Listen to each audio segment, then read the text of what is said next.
How do you keep your chakras clean? Well, one of the ways is, you take a salt bath with lavender. That's one way to energize the water, the salt, and everything, and the oil with electric light should be good.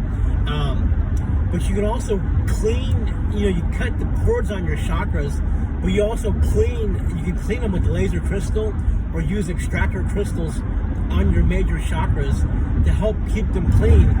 Because, they have to be clean, it may be ideal if you clean them every day. Because, the chakras go out, you go out in the world and stuff rubs on them and stuff gets generated from the inside, or you can be purging out stuff. So there's always stuff on the chakras. You can do shielding on the chakras too.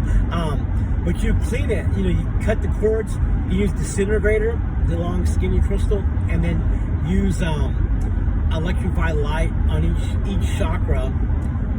You just go in and go out and you cleanse and energize all the chakras every day if you can. And it only takes a few minutes. You can clean your chakras with disintegrator in less than a minute if you know how to do it quickly. And the chakras, you just quickly spin 30 seconds or a minute on each one, and then it's done. And you'll feel gunk on the crystal. I'm working on my clients and stuff now. Each chakra is it's gonna be so heavy. And it was after the COVID stuff, it started feeling like that, where people's chakras started feeling heavy, it was painful on my hand. So, anyways, if you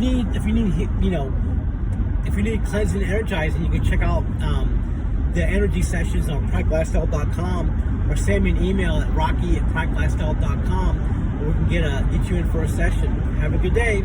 Bye bye.